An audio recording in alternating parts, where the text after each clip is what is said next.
Graça e paz, meus irmãos. Hoje nós vamos meditar na primeira parte do Salmo 142. Vocês atentem para a leitura dos primeiros versículos. Ao Senhor ergo a minha voz e clamo, com a minha voz suplico ao Senhor. Derramo perante Ele a minha queixa, à sua presença exponho a minha tribulação. O título localiza o Salmo no período em que Davi estava fugindo de Saul, mas provavelmente na caverna em Adulão, em vez de Engedir. Está lá em 1 Samuel, capítulo 22, versículo 1. Então Davi chama essa oração aqui de Machil, ou seja, um salmo de instrução ou didático, por causa das boas lições que ele mesmo aprendeu ali na caverna. Aprendeu de joelhos e que deseja também nos ensinar. Aqui vamos fazer alguns destaques. Como nós vamos dividir esse salmo em dois momentos, hoje nós veremos 3 destaques. O primeiro destaque é a ação do inimigo. Ele primeiro descreve aqui a ação do inimigo contra ele. O inimigo arma uma armadilha contra ele. A queixa que ele faz a Deus é a respeito da sutileza, da força e da malícia dos seus inimigos. Versículo 3 e versículo 6 estão falando sobre isso. Então veja o verso 3. No caminho em que ando, me ocultam armadilha. Verso 6. Livra-me dos meus perseguidores, porque são mais fortes do que eu. Então a fúria de Saul foi tão grande contra Davi, que ele foi capaz de dar sua própria filha Mical para a esposa de Davi, com o propósito de que ela fosse um laço, uma armadilha para ele. Se não, vejamos 1 Samuel 18, 21.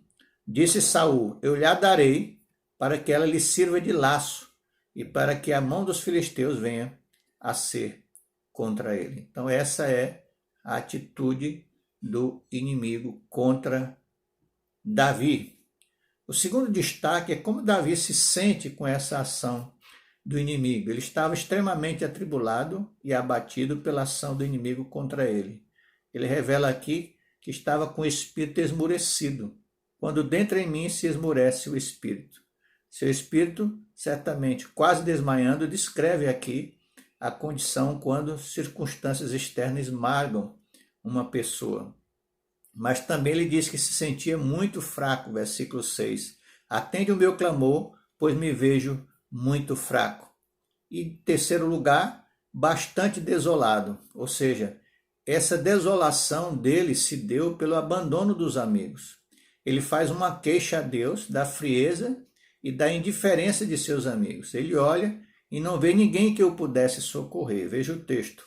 Olha a minha direita e vê, falando para Deus, pois não há quem me conheça, nenhum lugar de refúgio, ninguém que por mim se interesse, ou seja, não há quem o conheça, ele não acha lugar de refúgio nesse momento de angústia e ninguém se interessa por sua situação caótica. Então, como ele foi repudiado e abandonado pelos amigos, não havia quem o conhecesse, ninguém que pudesse abrigá-lo, mas todos tinham vergonha naquele momento, certamente medo também de Saul.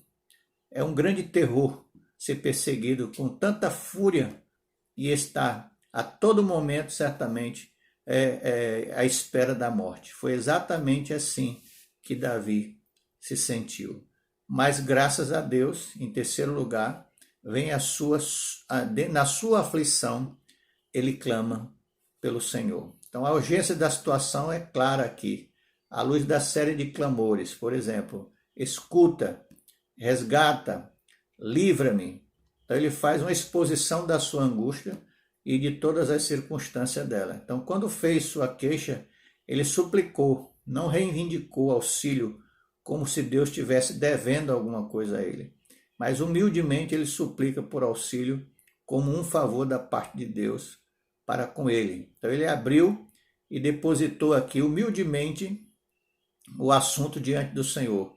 E depois, com alegria, deixou nas mãos do Senhor. Então, na aflição, o salmista teve presença de espírito aqui para fazer a sua oração, onde ele estivesse, ali ele ainda tinha certamente uma religião. Então seu coração estava tão cheio de dor quanto podia suportar, mas ele confortou-se derramando o seu coração diante do Senhor e fez isso com grande fervor.